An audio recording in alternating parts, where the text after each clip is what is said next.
Welcome to Houston Sports Talk with your host, Robert Land.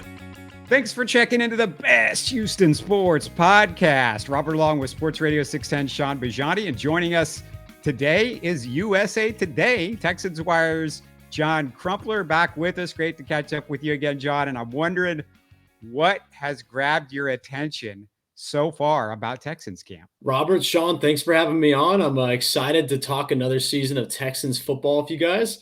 And, I think that every discussion about the Houston Texans kind of has to start with the quarterback competition. I think we're coming off a season where Davis Mills led the NFL with 15 interceptions. You go in with the number 2 overall pick in the draft and you take CJ Stroud. And DeMeco Ryans, true to his word that this is a team that's going to be founded competition, one of really his defining traits in that swarm mindset. And that's even playing out in the quarterback competition. And there are people like myself kind of watching this that, if it's similar right now in terms of talent, at what point do you say, all right, we're going to commit and try to see what kind of upside we have given Stroud more reps? And Shaun, I'd like to turn this to you. You've actually been there at camp. What have you seen from the quarterback competition? And what do you think the staff is getting at letting this play out? First of all, I do think it's a real competition in terms of, what they're telling that quarterback room. First and foremost, the reason why I say that is no matter where CJ Stroud has been at any stage of his football career, mind you, high school, college, and now 6 practice days into his first NFL camp, it's that he's always had to go out and get it. Nothing's ever been given to him, from just a 3-star recruit coming out of high school to beating 3 different dudes out at Ohio State to get QB1 to now.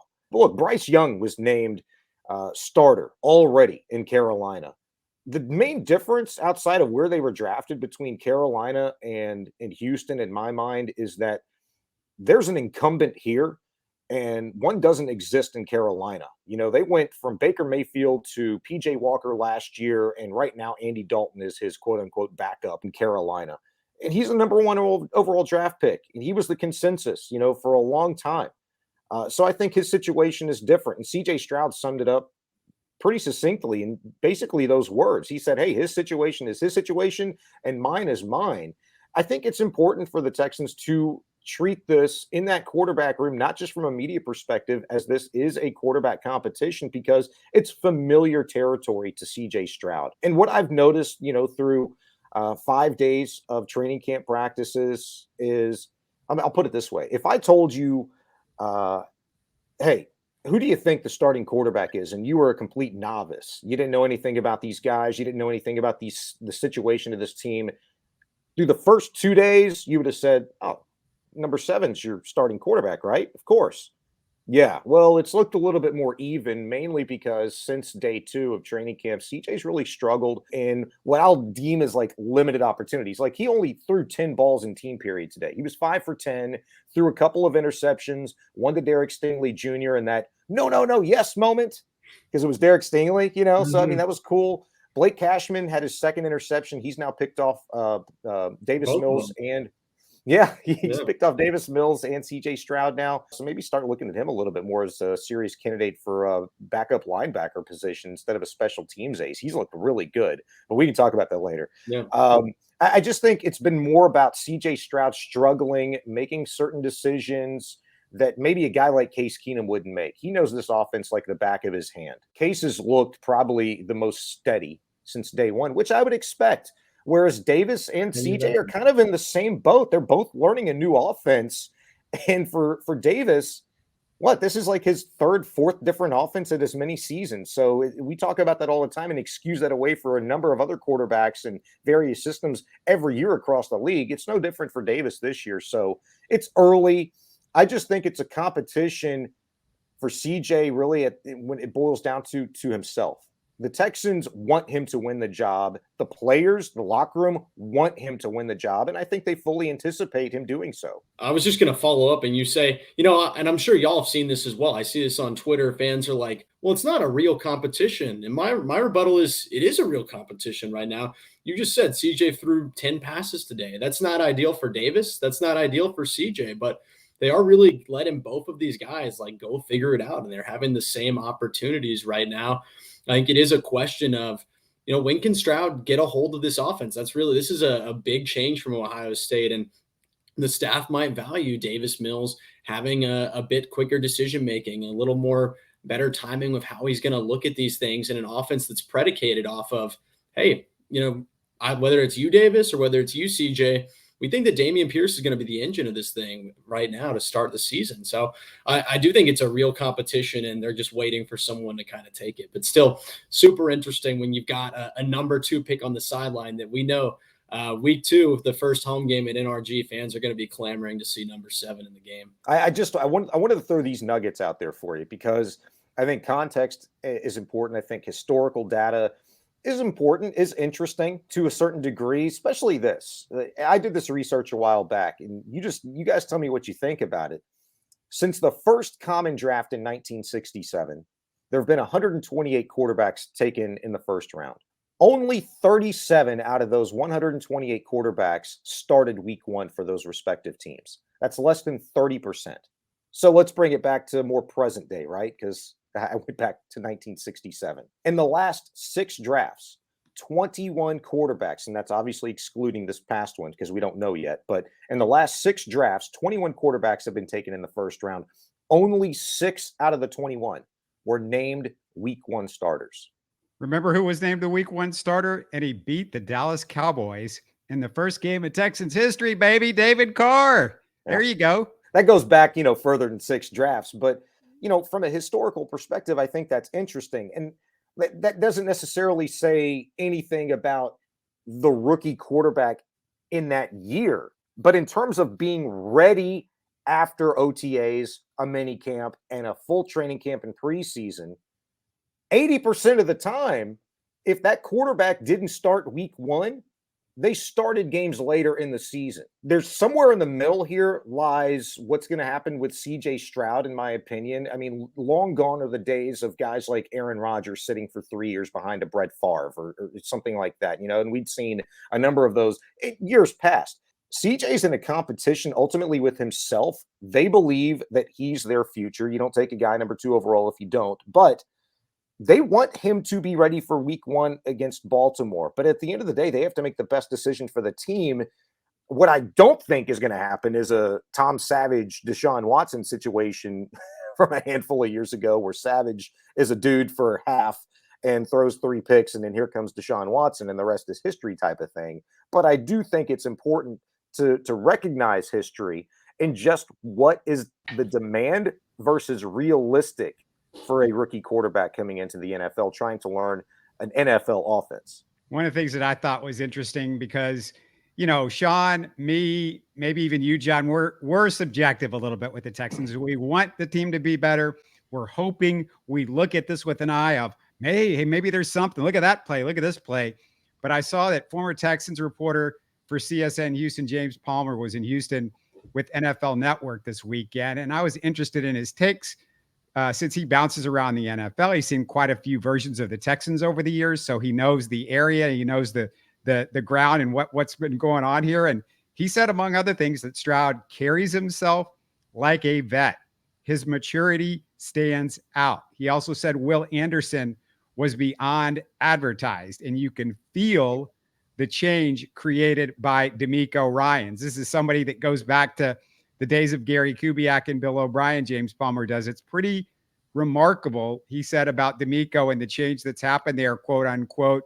John, that makes me feel a little bit more positive that, this is just not our imagination. This just isn't Houston reporters going, hey, it looks better than David Culley. It looks better than Lovie Smith. Oh my God, we might win 3 or 4 games. That tells me something when James Palmer says it. Yeah, I mean, and I'm not at camp. I can't speak to the energy of DeMeco Ryans. I'll let Sean talk about that. But just even if we're taking this from a national perspective, yes, the bar was the floor, but even in the scope of the league, Houston right now is a believable football operation. You have a head coach who was the AP Assistant Coach of the Year coming into a defense that has added a ton of quality free agents, has some really strong young players in Will Anderson, Derek Stingley, Jalen Pitre, Christian Harris. You have the most expensive offensive line in football to protect a rookie quarterback.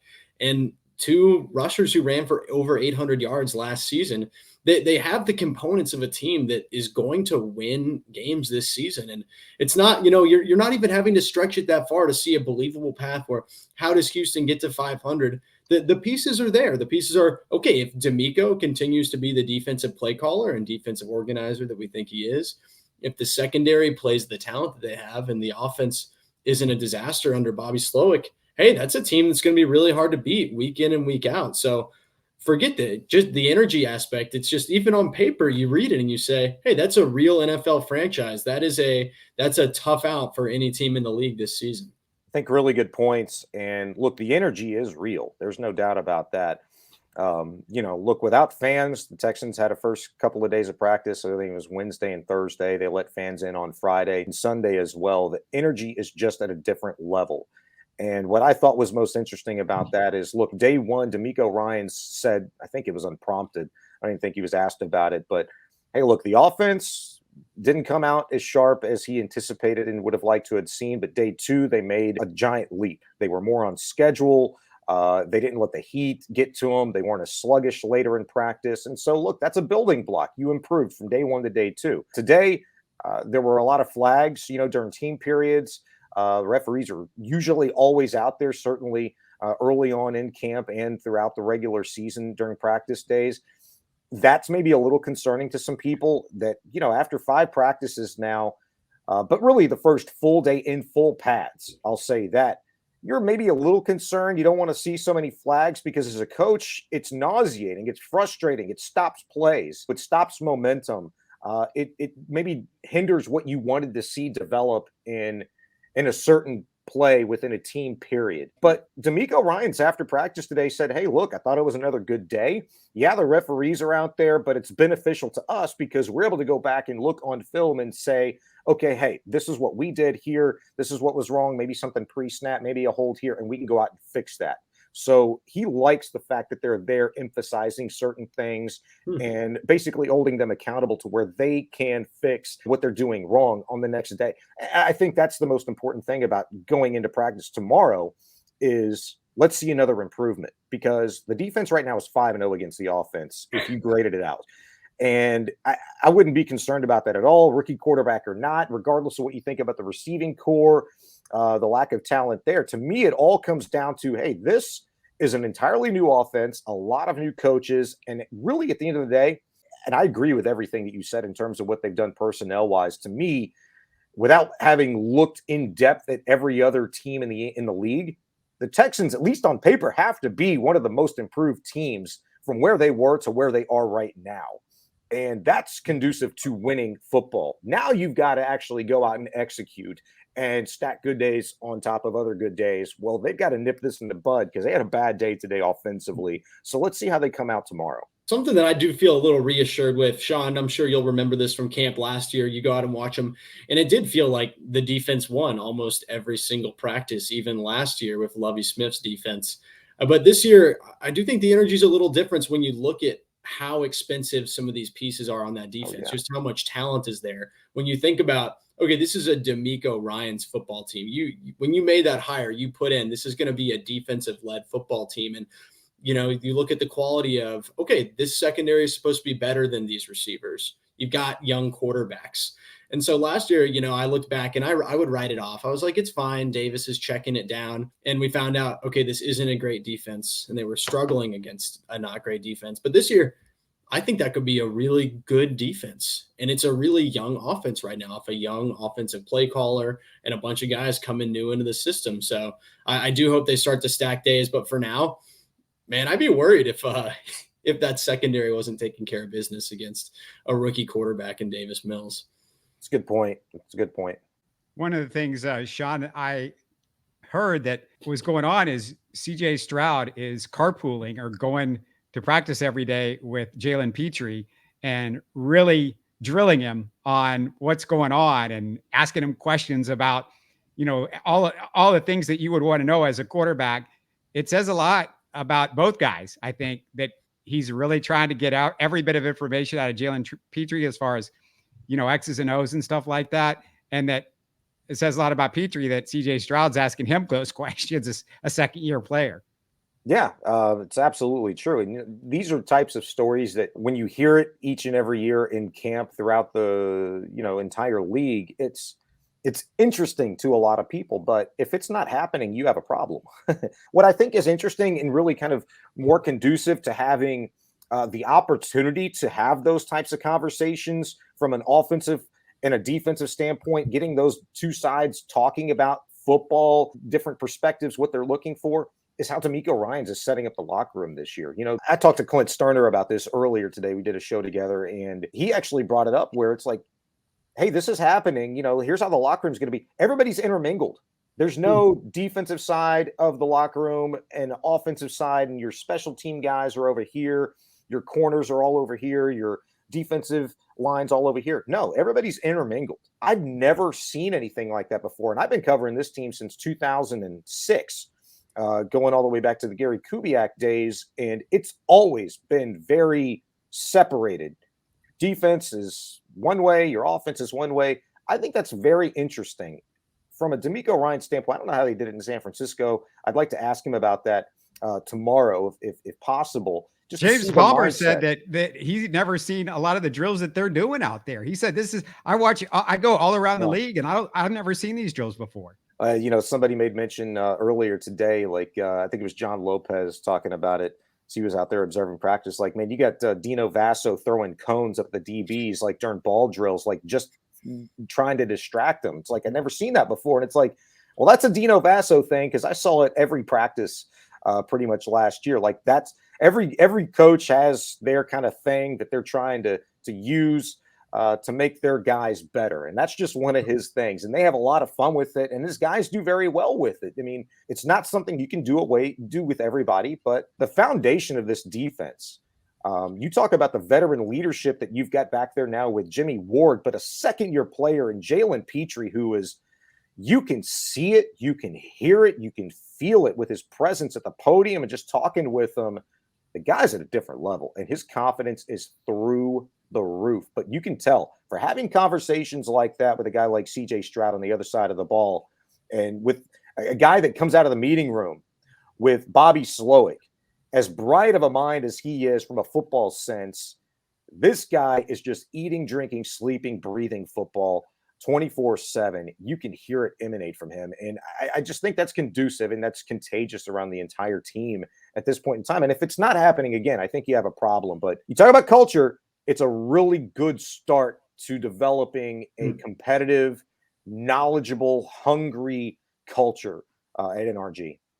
Yeah, one of the things, John, that I think about when I hear a lot of what's going on at Texans practices, we're seeing, the defense having to adjust to Bobby Slowik and the offense having to adjust to DeMeco Ryans in the last 3 or 4 or 5 years. You're like, well, one side of the ball always seemed to be way ahead of the other side of the ball at it. Now it seems like we have two bright minds on both sides of the ball. And how much does that help each side when you've got two good sides that are having to work against each other right now, instead of you're not seeing this until they actually play some preseason games or regular season games? Yeah, I mean, I do think it's refreshing. And I mean, this is Houston's third offensive coordinator in as many years. Obviously, Pep Hamilton came with some fanfare last year, Tim Kelly the year before that. And actually, this might be the fourth offensive coordinator in 4 years. But regardless, I do think this is a very believable scheme. And the difference between this and the previous 2 seasons is that Bobby Slowik comes from the best offensive tree in football. He comes from Kyle Shanahan, we just watched Shanahan kind of cut up the whole league with a undrafted rookie quarterback. This is a system that's worked pretty much everywhere that it's gone. It has its origins here in Houston under Gary Kubiak. If anyone's listening and did not watch The Play Callers, it was one of the Athletic show, I'd highly recommend it. And they kind of talk about the history of this offensive system. And something that I love that they talk about is pretty much after the Rams Super Bowl loss, that these offensive coaches started hunting coordinators who understood their offense and how to stop it. And I think in the same way, they kind of force each other to grow. And I think that Bobby Slowik and DeMeco Ryans, in the same way that Brandon Staley and Sean McVay forced each other's schemes to grow, that they're going to be able to bounce ideas off of each other and kind of stay a step ahead with the league, as DeMeco Ryans is one of the best defensive play callers in the NFL right now, schematically, just very advanced of what he's doing, getting ahead of some of these offensive trends. And I think Slowik has as good of an idea as any of the young play callers for the kind of schemes and philosophies that are working in football today. So I'm very excited about it. And more than it is a quarterback friendly system. It is a player friendly system. It's not too complicated. It's really simple for their guys, but you window dress this picture that makes things so hard for the defense. And I'm just excited to see what that looks like after a few years of less pre-snap motion than I think a lot of people in Houston would like to see. There's a lot to unpack in what you just said, like a lot of little interesting nuggets. And I'm going to see if I can kind of go here. All right, I know I kind of rambled there a little bit. No. I think having both of them together, like that does create an environment that they can help each other. I totally agree. And I was going to ask you this question because, look, Bobby Slowik's had an interesting path, right? Correct me if I'm wrong, but he started like on the defensive side of the ball and then with Washington. moved to the offensive side of the ball, spent a couple of years at Pro Football Focus. So he's had the opportunity to like view this game and particularly this offense from various different angles, right? Perspectives. And, we were just talking about how the defense in camp so far, and I feel like it's probably this way in a lot of camps in general, where the defense just comes out ahead of the offense a little bit. But I wonder if that's maybe more, if it's because DeMeco has spent a lot of years preparing in practice to face this type of an offense.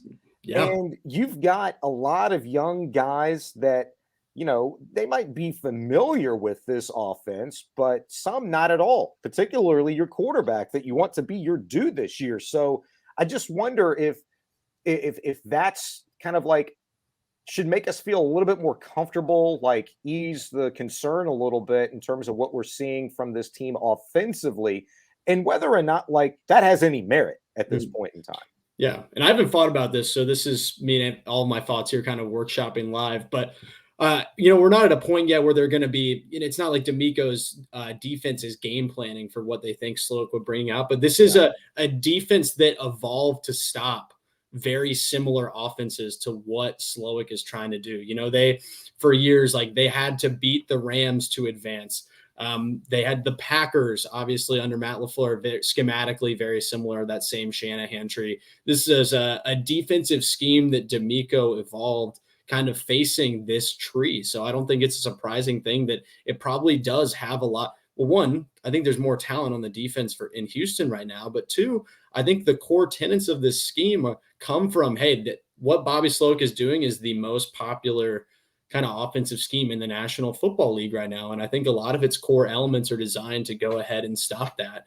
So maybe it should give us some comfort that things are struggling for the offense, but also I would like to hope that that's, given Bobby Slowik ideas after practice of, okay, is this play the way that I've drawn it up? Are defenders responding this live the way that we anticipate? Because a lot of the scheme is kind of pulling people into position. One play sequence is on the next. How do guys react? So it is really cool to have both of them together and to be on the front lines of kind of the NFL schematic revolution to where teams are right now across the league. Robert, you'll remember this just real quick. One more nugget on. You remember when we had Case Keenum on earlier this offseason? Oh yeah, and he was talking about the Slowik offense, and at that point in time, he had yet to even meet, I think, CJ Stroud, much less practice with him. But he was talking about this Slowik offense from this Shanahan tree, kind of describing it as versatile. He described it as multiple. And what you said, John, and we've heard it numerous times already this past week, quarterback friendly, tight end friendly, running back friendly. Player friendly. Like, player friendly. What does all that mean? And at the same time, you've got guys like Robert Woods, who's in his 11th year, and Dalton Schultz, who's a veteran in this league. Boy, the playbook is just so vast. The volume of plays that you could just take off of just one basic set. Change the depth of a route here, change the cadence, the pre-snap motion, whatever the case may be. They are learning all of these things. And I think with so much going on, that's really kind of the hurdle maybe not, the offense and its design on the surface, but the multiple different ways you can execute a play or a route concept.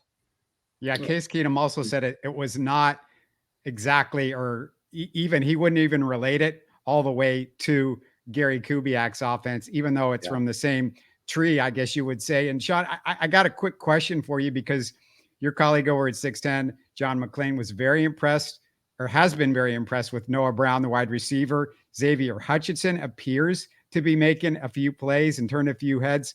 What have you seen from those two guys, especially we start zeroing in on them where we lost another guy like Amari Rodgers, who mutually parted way with the Texans. So we've gone from a huge receiver room down to at least one fewer in 12. But what do those two guys look like? I've seen a lot more of Noah Brown. It was like an exclusive Noah Brown day last Friday. The guy was getting a lot of reps, a lot of targets.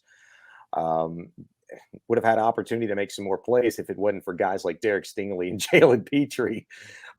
They actually were in on a double coverage play. It was a deep corner route, and Stingley broke up the pass, and Pitre was quick behind and came over there and shouted at Noah Brown, "No, sir, not on us, not on us." And you've heard and saw a lot of that so far, but that's truly best on best. But Noah Brown has looked very, very good, and it's got me to the point to where he's been so consistent. D'Amico Ryans even mentioned as much last week, talking about his practice habits and performance in camp thus far. The guy's just Mr. Consistent, goes out, runs great routes, which, look, he's been complimentary of the receiving core in general in terms of their route running ability. John Mechie, Nico Collins, they've all been working very closely together on just perfecting some of the intricacies of route running. But Xavier Hutchinson, I haven't seen as much of him. He's popped up a little bit more in the last couple of days, has gotten some reps out there. Maybe hasn't gotten the targets that, I'd like to see a young player like that get. I will say this. I feel a hell of a lot better about the Texans receiving room now that Amari Rodgers, kind of incited this mutual decision, so to speak, of his being waived, because this is a guy who's been around. He's been successful in this league, picked up last year off of waivers by the Texans and came in and made an immediate impact in that receiver room last season.